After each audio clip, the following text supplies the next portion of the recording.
third-party intervenor, cross plaintiff, superior lien holder, to give our special restricted visitation and not of general appearance. Can you do this? Can you come around and have them so I can see better? No, well, hold on. You don't get to ask questions. I'm going to ask the questions. Mr. Gomez. Can happen until all parties are identified. All right. So, Mr. Tell me again who you are. Who are you saying? Sir, please. When did you smoke pot? Why would you do that when you know you're coming to court for a second-degree felony offense? It's common sense that you're on bond for a felony and you're coming to felony court. No one should have to tell you to follow the law, right? I'm going to raise you on for court.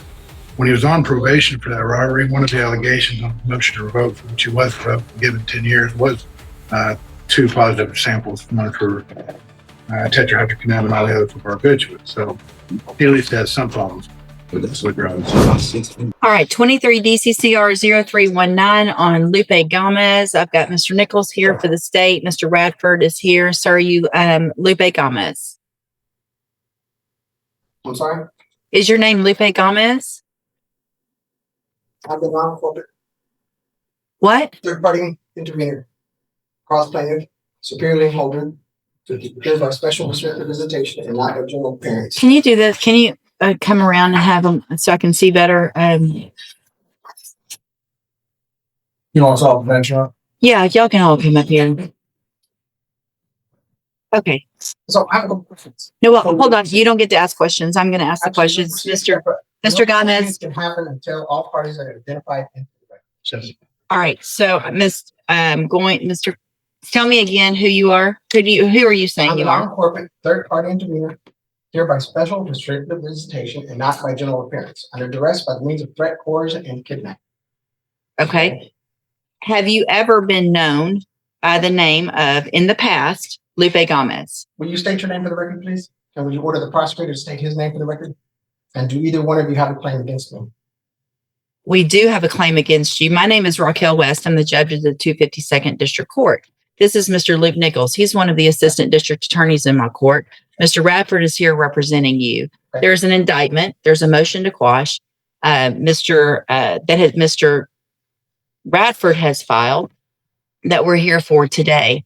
I'm going to take judicial notice of the court's file, which includes numerous documents, including a indictment, the probable cause affidavit, other identifying information that does identify you as Mr. Lupe Gomez. And I'm going to make the finding at this time that you are, for purposes of this hearing, Lupe Florencio Gomez. And we're going to go forward with the motion to quash. Mr. What's a motion to suppress it? Motion to suppress. I'm sorry. Let me get that pulled up. I have a motion to quash as well, correct? Yeah, you do. Hold on. I think that's a pro se motion. Okay, so we're here on Mr. Radford's motion to suppress. Let me find that one. It's okay. I'm looking. Well, while you're doing that, Nope, stop talking. for the record, Stop talking. your pardon agent's registration statement. My what? Are you refusing to do so? I am. Okay. Here we go. All right, so Mr. Radford filed, it's entitled Motion to Quash and or Suppress Evidence. Oh, okay. And that's why I was confused because it just showed the first part. In 23 DCCR 0319, this was filed April 29th of 2024. And Mr. Nichols, you may call your first witness with regard to the suppression. State Calls Officer Chad Morrison. Would you please call the name?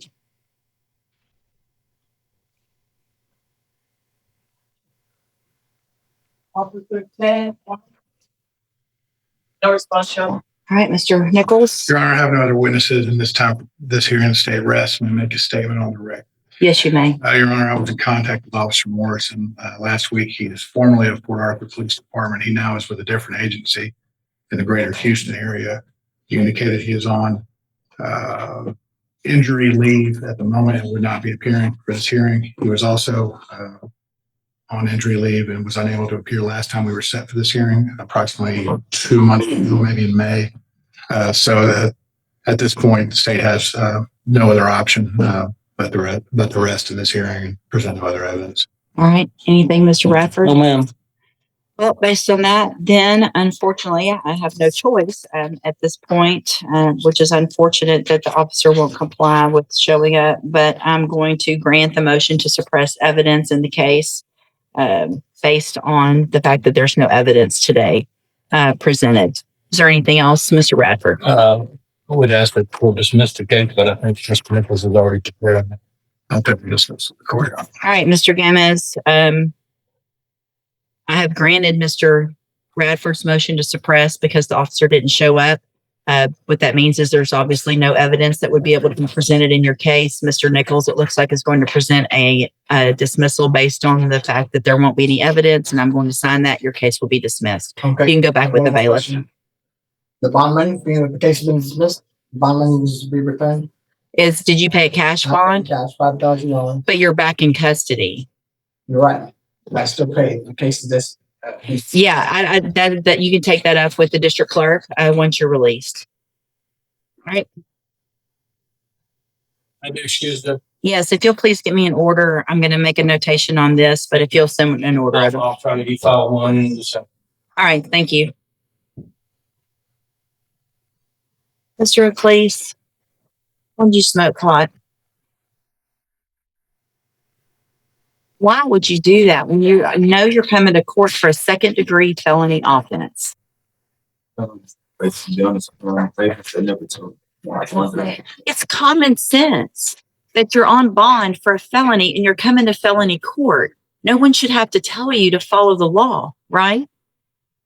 I'm going to raise your bond it is a bond condition that you follow the law. So when you made bond, part of your conditions was that you follow the law. You haven't followed the law. I'm going to raise your bond in your He case. smoked before a felony court date because his brain prioritized comfort in the moment over a 20-year prison sentence later. That's not recklessness. That's present bias. And it's exactly the kind of thinking that turns a winnable case into a life-altering mistake. The motion to suppress just handed him a way out. His own choices are building the door back in. Bond in your case, what was the bond that you made? Let's see if I can figure that out. How old are you? 27. Yeah. I never made any mistakes since I quit. I paid all the time, came to court on time. Are you working? I'm just lost my job recently for transportation. What I'm saying, I have a newborn, man. I'm not a student. I'm trying my best. You're trying hold on. What are you doing to help your child that's 3 months old by smoking marijuana? Because if you go try to get a job and you test positive, you can't get a job. How's that going to help your daughter? So you are making mistakes. You're making ridiculous choices. You can go to prison in your case. Oh, don't talk over me. You can go to prison for up to 20 years in this case. And to take a chance while you're out on bond, when you should be trying to get a job and instead you're out smoking pot, you're not taking care of your daughter. Am I correct?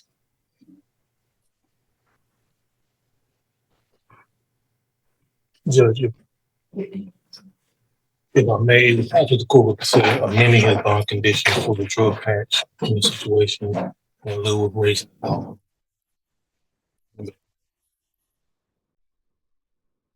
Sure. I'm 27.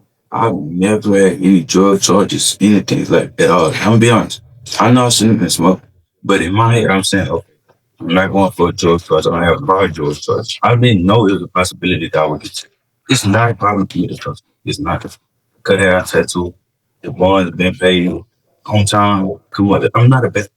Okay. Just thought you're not. Here's the thing. If you can take care of all those things, then you can also hire a lawyer.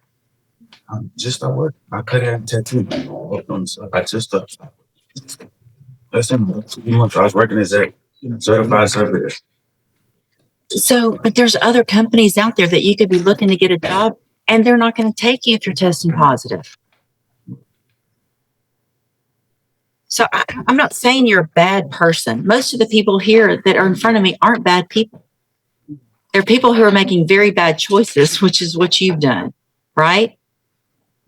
Probably on more than one occasion. So if you don't have a problem doing that, I mean, we've got a couple of things going on here.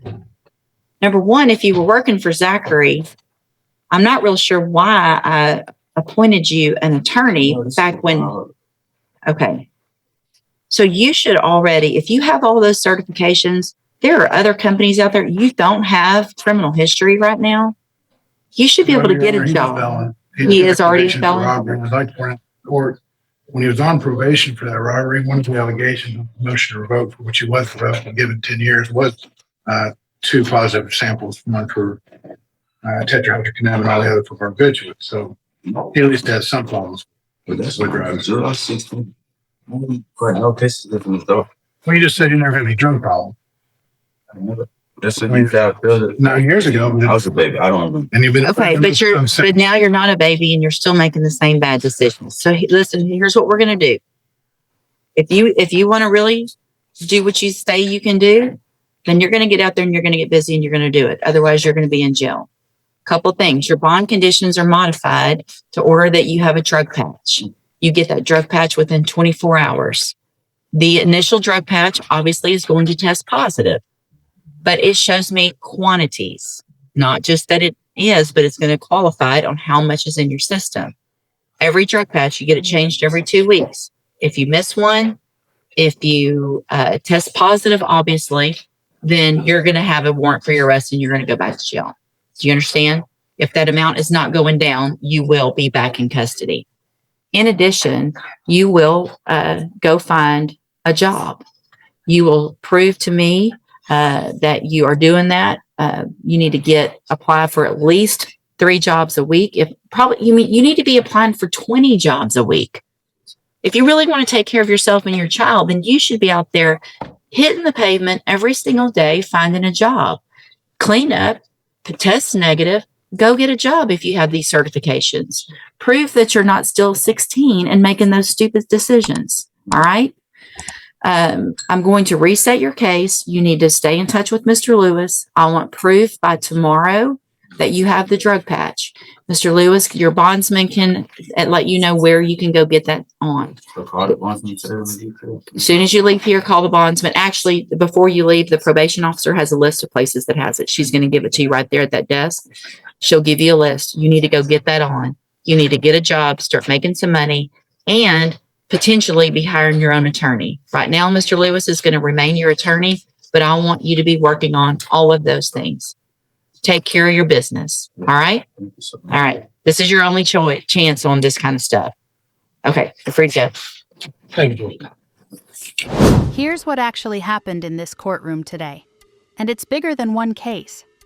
The hearing started with a man trying to use sovereign citizen language, calling himself a third-party intervenor, refusing to state his name, claiming he wasn't subject to the court's authority.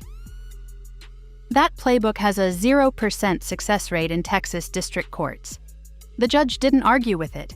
She simply used the court file to identify him, made her finding on the record, and moved forward.